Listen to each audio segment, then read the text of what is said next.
All right. Good morning. We'll continue with our discussion on the pathophysiology of breast cancer. We've talked about the familial risks and hormonal. Uh, the last thing left to be said about the hormonal is the effect of um, birth control pills on the incidence of breast cancer. Right now, it is debatable. There are some that say it will promote or increase the risk of breast cancer, and there are some that said it will not. And there seems to also be a difference between single agent versus dual or two agents, that is combination versus progestin only. So we'll leave it as being debatable. Environmental, there's a large component in breast cancer risk when you look at the environmental. And here you're talking about things like, say, heavy compounds, mercury, lead, cadmium.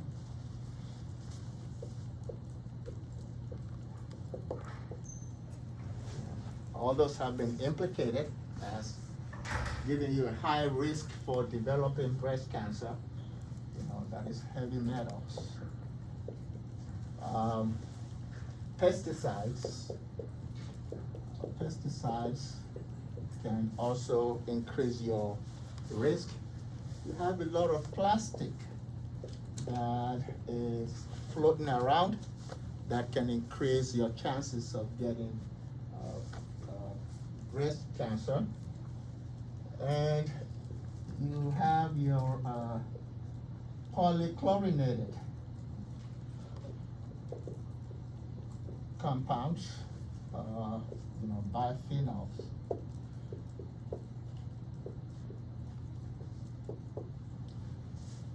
What you call PCBs. Those can also increase. DDT, dichlorodiphenyl trichloroethane. So dichlorodiphenyl trichloroethane.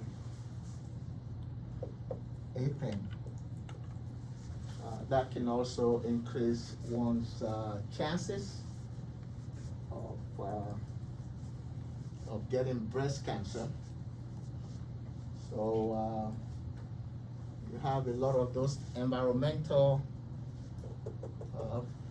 products that can increase the chances of getting breast cancer. Ionizing radiation, there you're talking about your alpha particles and beta particles,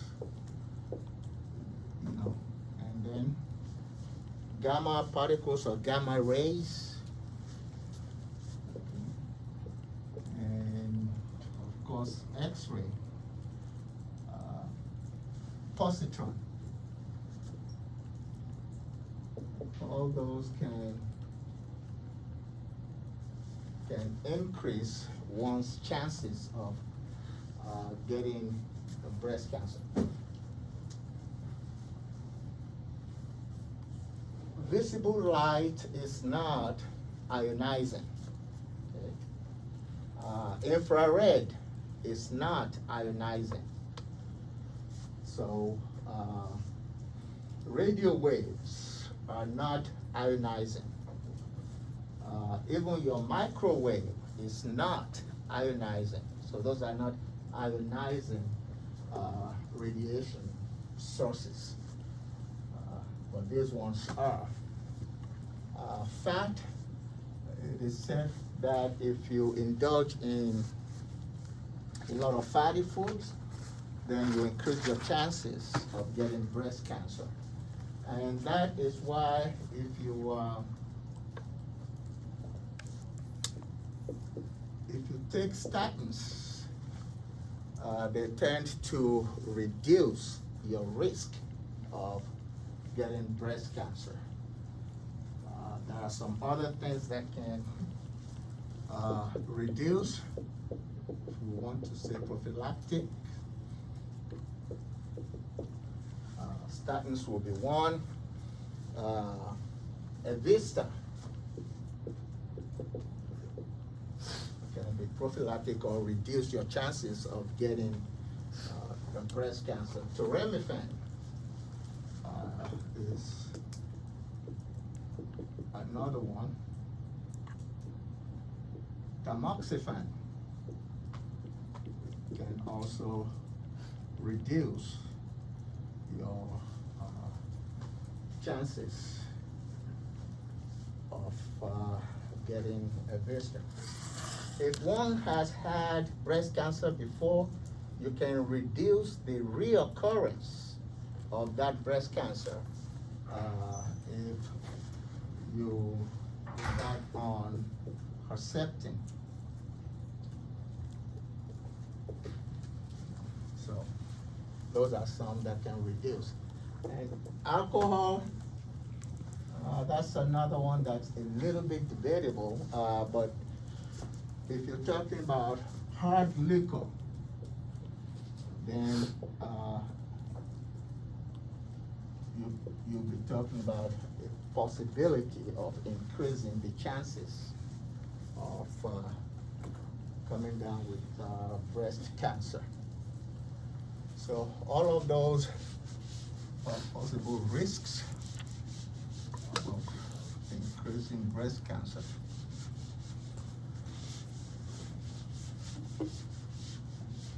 Now, how do you diagnose, if you will, breast cancer?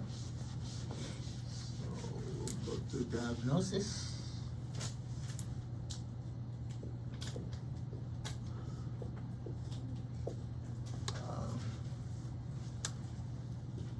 Of course, you know about the self-exam.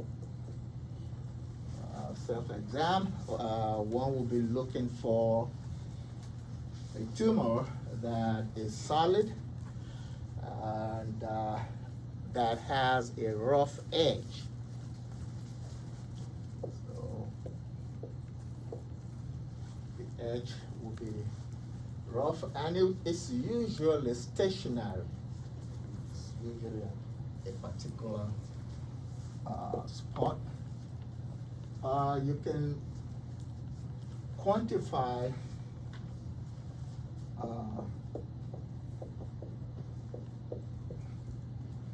hormone receptor positive cells. In other words, you have a lot of ERs, estrogen receptors, or PRs, progesterone receptors. The more of those cells you have, that is the estrogen receptors and progesterone receptors, the better the chances of getting well treated with hormonal therapy. So the prognosis looks better. You can quantify the presence of those receptors by doing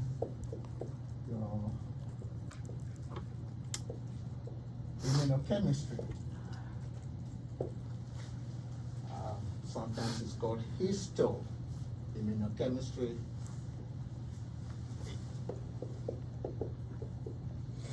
And that will tell you about how many of the receptors you have.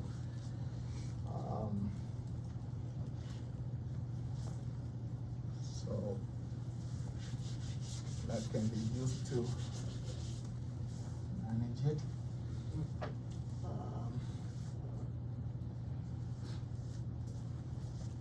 So one can quantify those hormone receptors, you know. We just say it's R, that is hormone receptors that are present within the tumor. If, for instance, a patient is PR positive and also estrogen receptor positive, they have the highest chance of being successfully treated with hormonal therapy.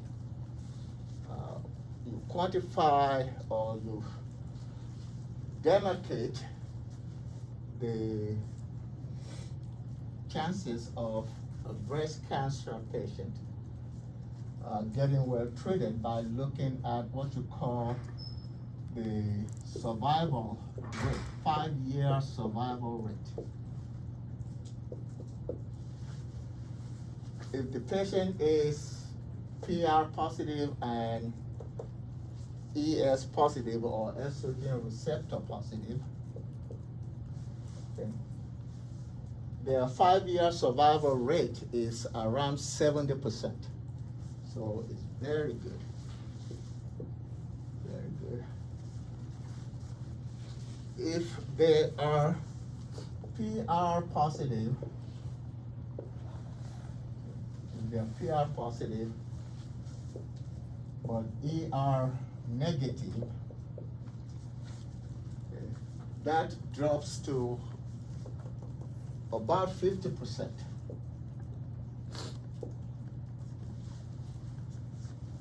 But if they are PR negative and ER positive,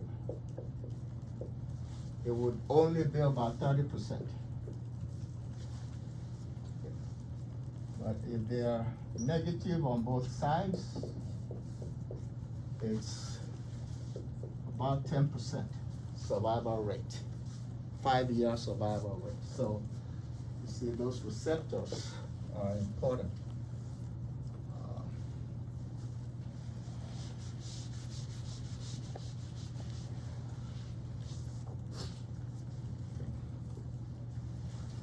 And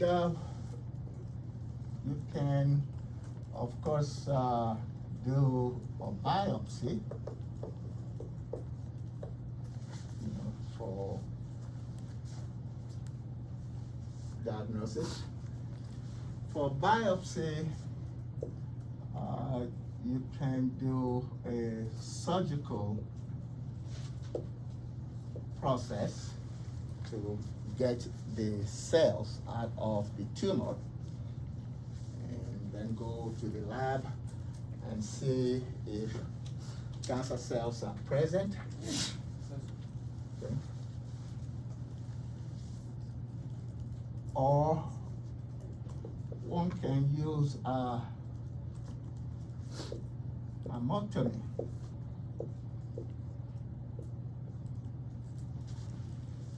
That is actually a device that permits the doctor to make like a 1/4 inch incision, and then the probe, this is like a probe that can go around within the mammary gland and extract some tissues for that biopsy. Or you can use the fine needle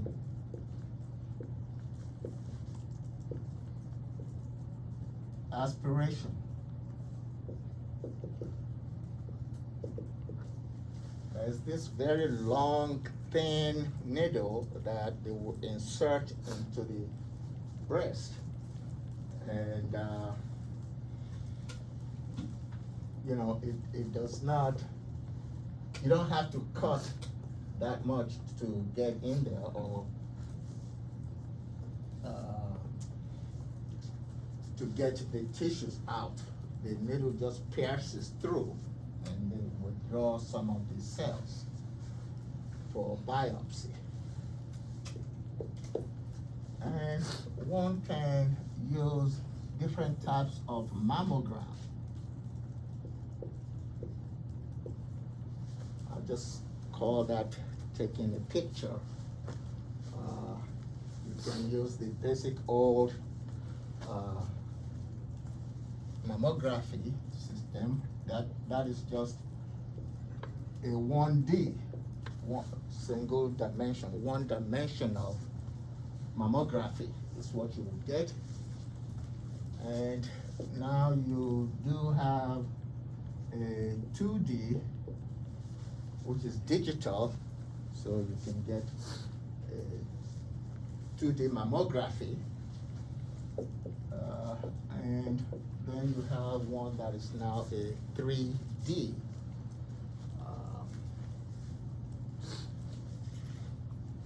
Which is a type of synthetic. I mean, it would use an X-ray to take different pictures of the breast, and then it will synthesize, it will bring all those pictures together to give you a 3D formation. And that is clearer than 1D or 2D. Sometimes it's called chromosynthesis.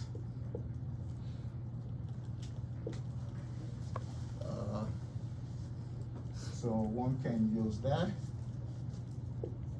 Or you can use thermography. So basically using heat, or you can use sound, ultrasound. So ultrasonography can be used also for taking those pictures. And then you have your MRI that you can do.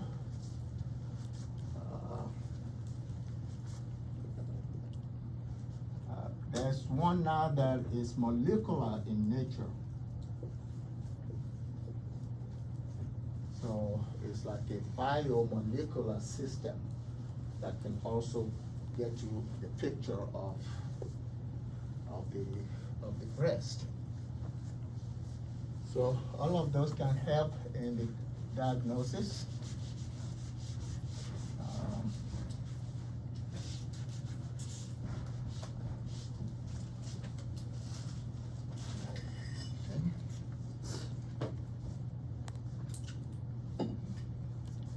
So we've looked at the cells. Okay.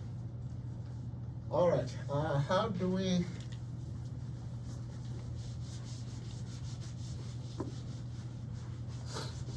then stage the disease?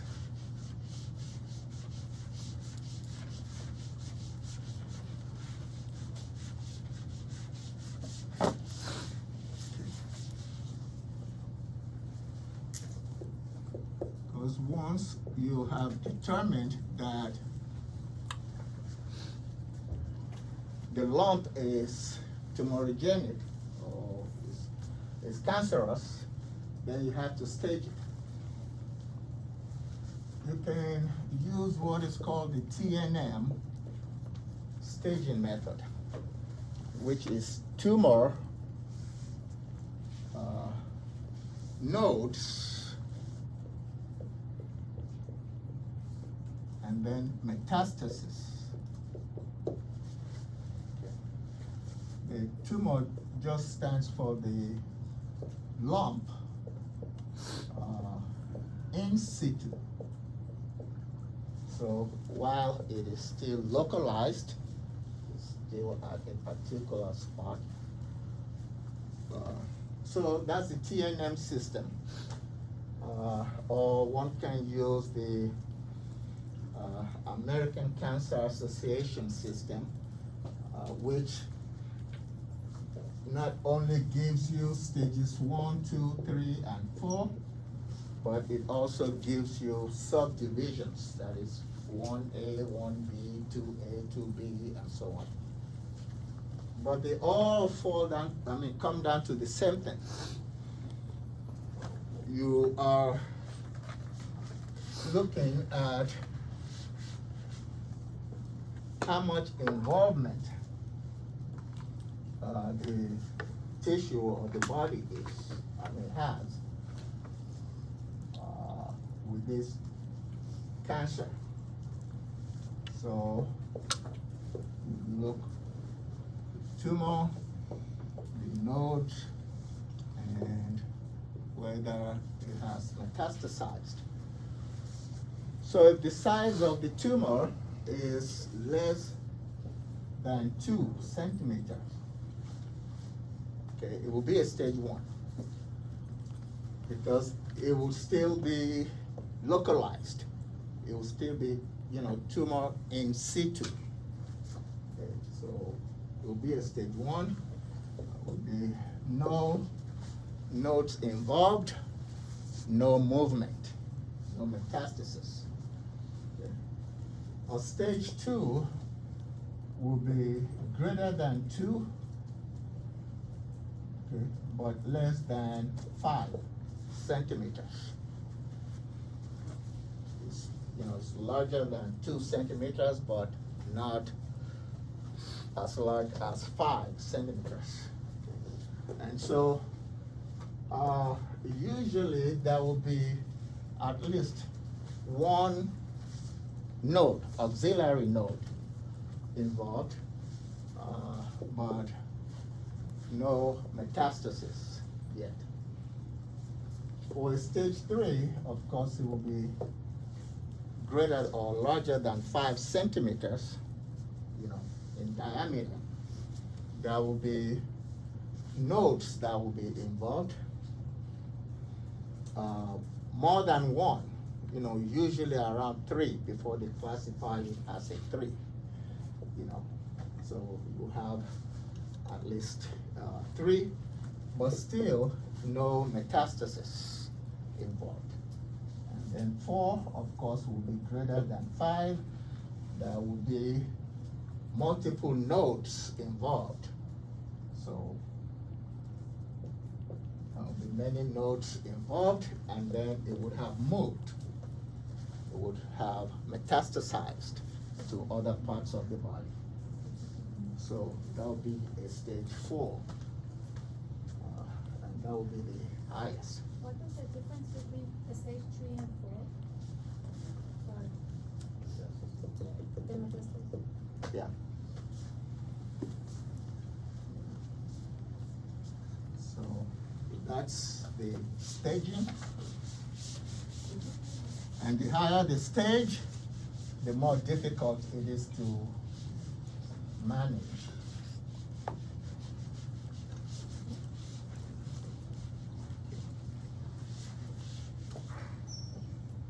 And if you've determined the stage, you now have cancer.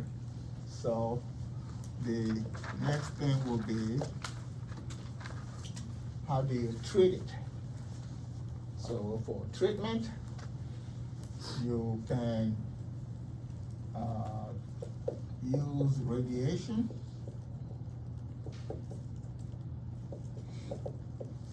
And that's usually limited to stage 1. Stage 1, you get a very good success. You can just burn out the tissue, that is the tumor. You can also use ablation, where you just cut off the tumor. Okay, that's almost like surgery, but just call it ablation. You can burn it out or you can ablate it. Okay.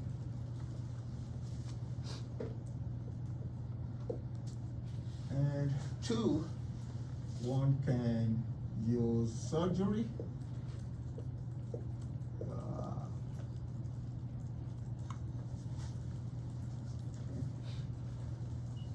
1 and 2 can actually help drug use. You know, if you reduce the size of the tumor using one and or two, then drugs will be more helpful because they have less tissues to work, to fight against.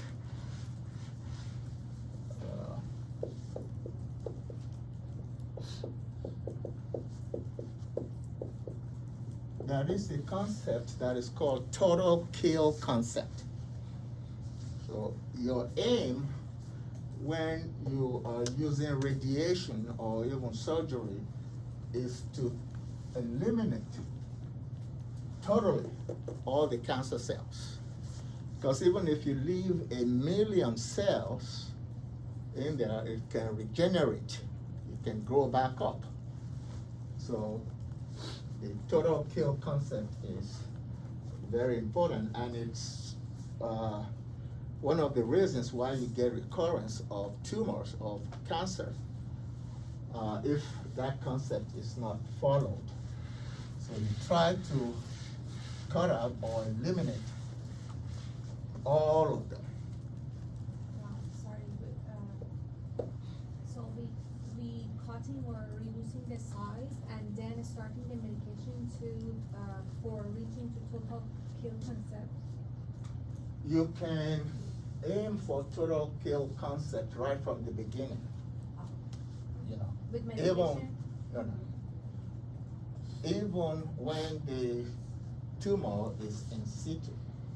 In fact, that's the easiest time, or that's the best time to get it all out. Yeah. The aim is to reduce the number of cells to 0, you know, at any stage. And then, of course, we can use drugs, and we can put in there just drugs in terms of chemicals, or you can use immunotherapy. Immunotherapy. You know, to treat the condition. Okay, so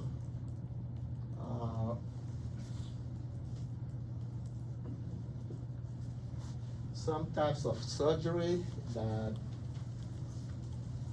are used. One, if the size of the tumor is still small, that is, if the tumor is in situ, you can use lumpectomy. And ectomy just means removal. So you can use you can remove a small lump while the tumor is just like a lump. Okay, lumpectomy. You can see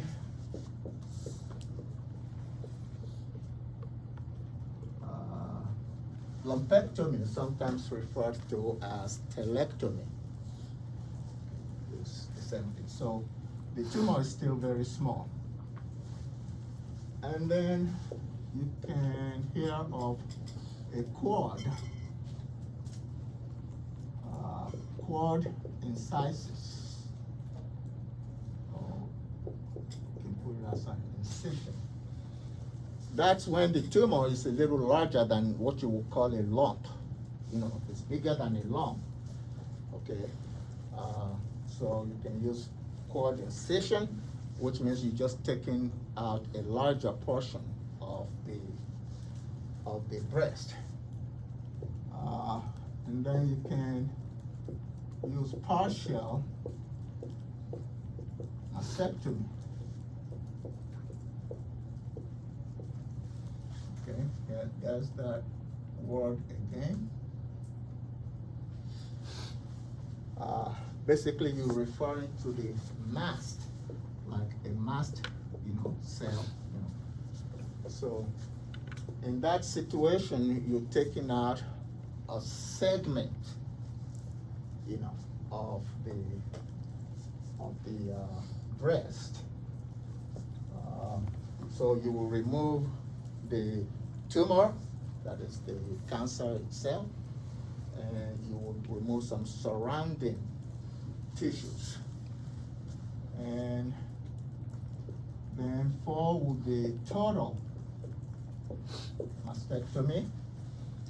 In that case, we're removing the whole breast, you know, if it's either the right, the left, or what have you. So a much larger area.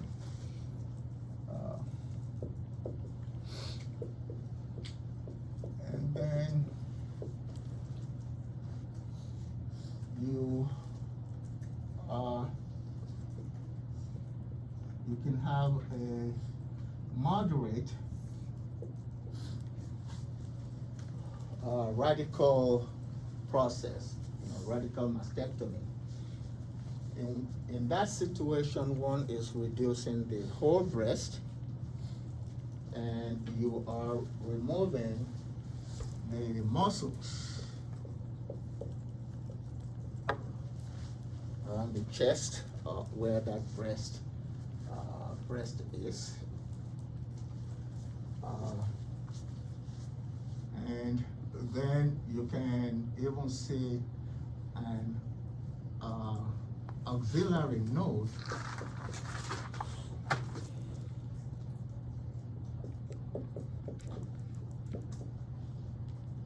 being removed. The chest muscles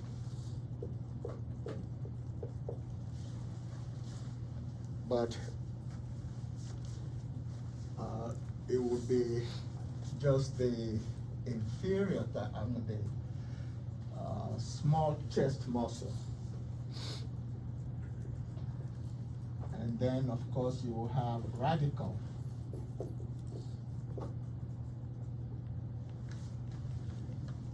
Procedure or mastectomy, in which case one will remove the whole breast, you will remove the chest muscles, and you will remove not just the auxiliary node, but also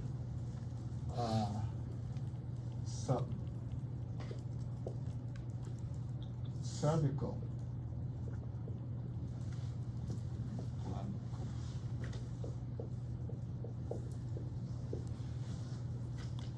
Node. These are lymph nodes. When we're talking about nodes, we're talking about lymph nodes. Okay? Lymph nodes. So, superior can remove the superior and inferior and subclavicle nodes.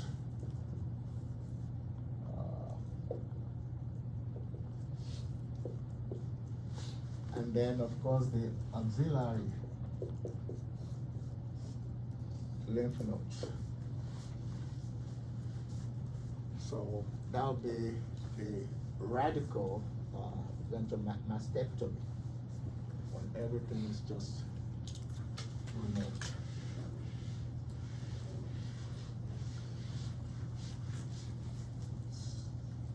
So that would be for surgery, radiation, we don't have anything to do with that. And then drugs, that's where we get into.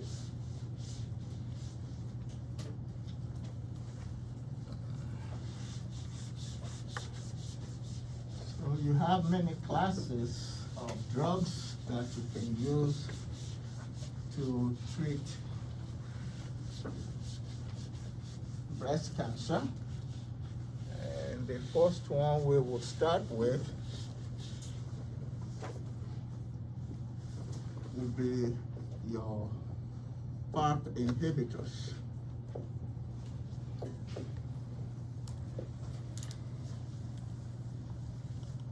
And we will take as the representative for that group the olaparib.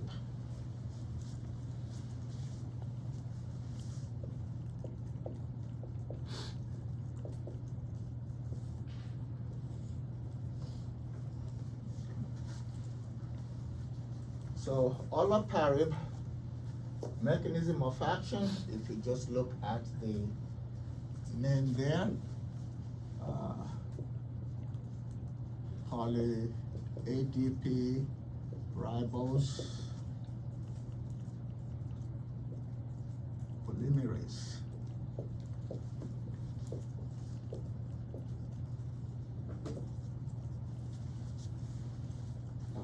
Inhibition, so it would inhibit that enzyme. That enzyme is responsible for DNA repairs.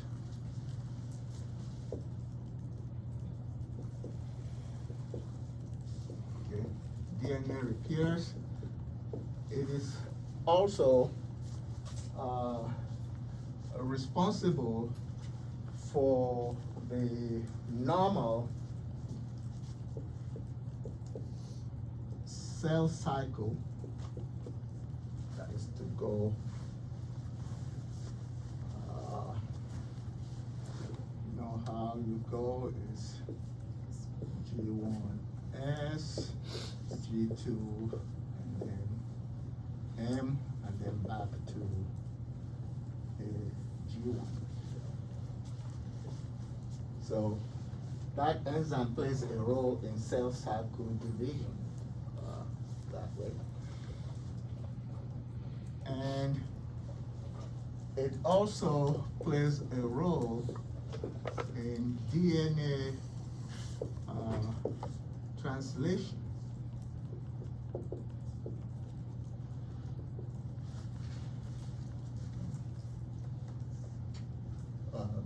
Transcription, because it is that.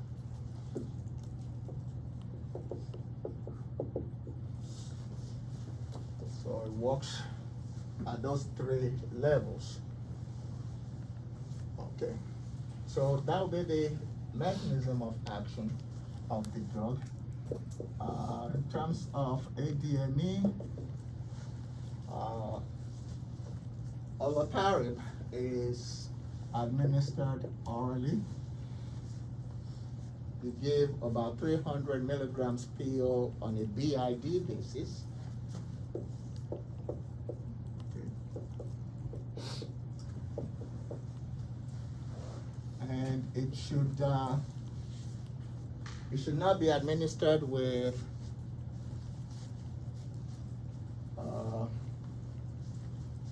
they call it Seville orange. And it should not be given also concurrently with pineapple juice. So, because if you do that, it will result in toxicity of the drug. Can lead to toxicity of the drug. Okay. The half-life is about 15 hours. Okay, so it's all right to give it on a BID basis. Okay. In terms of metabolism, it can be metabolized by 3A4. So it is a substrate for 3A4. But it also stimulates 3A4, and it also can inhibit 3A4. So it's a substrate, it can stimulate, and it can inhibit your 3A4. It also has some effect on 2B6. It can stimulate cytochrome P450,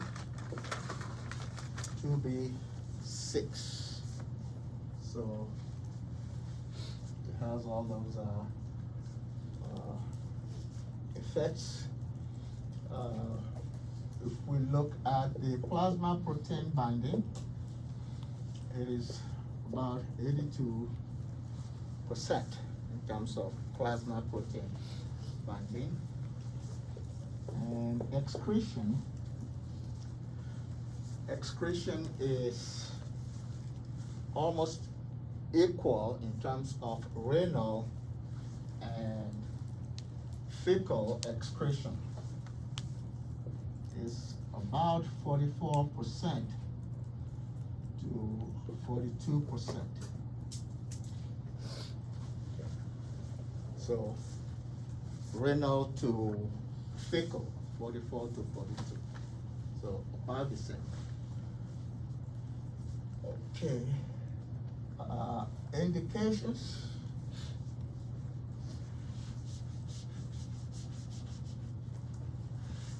For olaparib.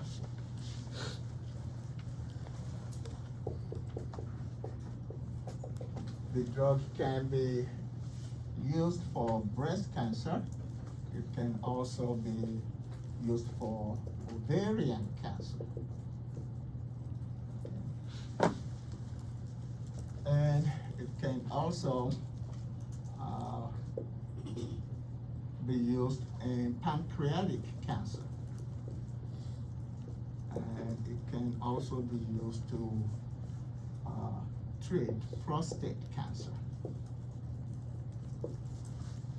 So it's very universal, extremely helpful in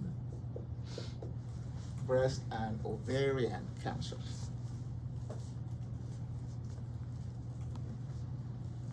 And when you're using it for breast cancer, you want to use it in a germline, that's G, that's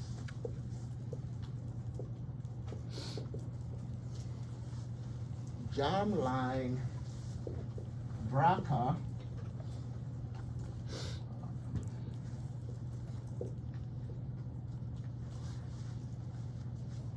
M, that is BRCA gene that is mutated. Okay. So germline BRCA gene that is mutated. Okay. And when the patient is postmenopausal,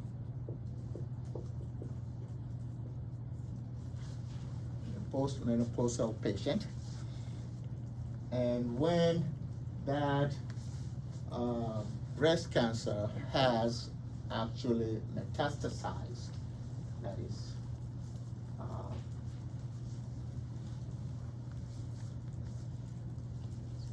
a severe condition. Now, you can also use it when the patient has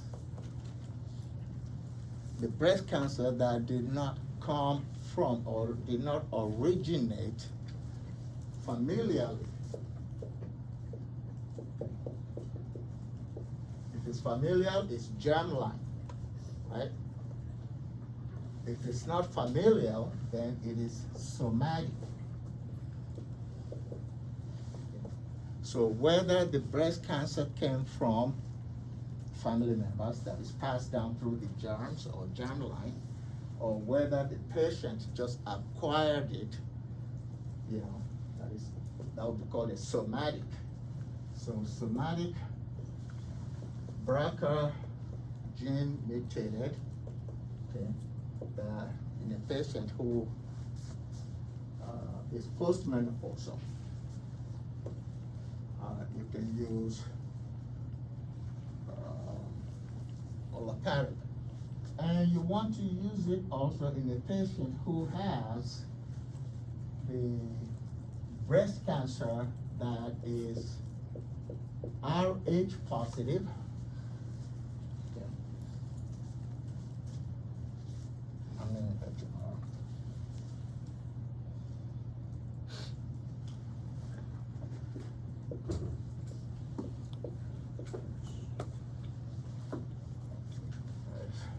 Hormone receptor positive, but that is HER2 negative. which they have already had metastasis.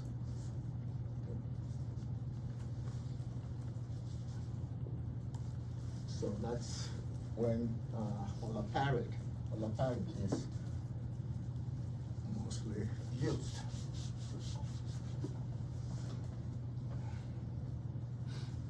So that's the indications. And then we can talk about the adverse effects of the drug.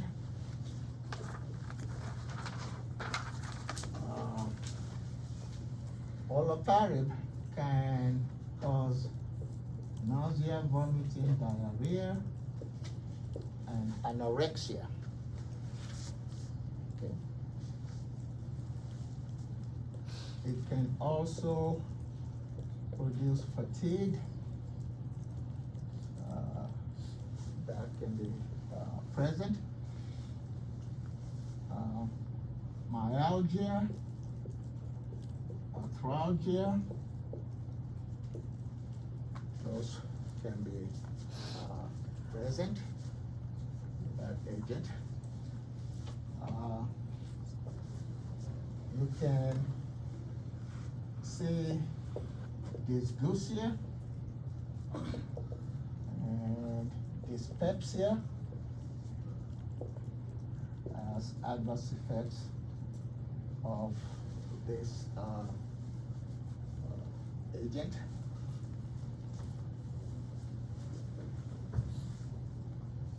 And it can also cause MDS.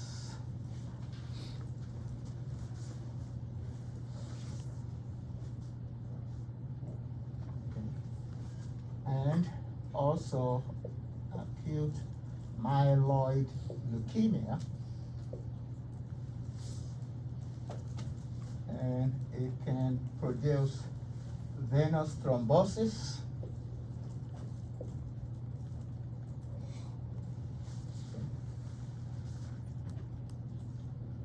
and it can also produce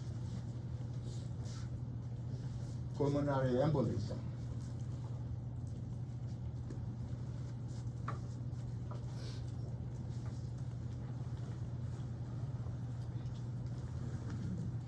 MDS, or myeloid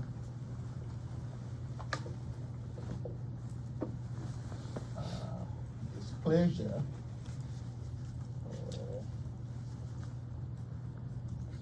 syndrome,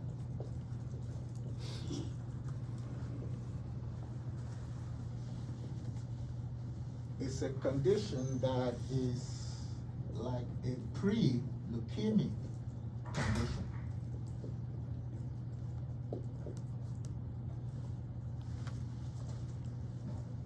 So myeloid dyspeptic or dysplastic syndrome is a pre-leukemia condition that can actually develop into. You have a class? Huh? Yeah, 9 o'clock. Oh, it was getting so good. Okay.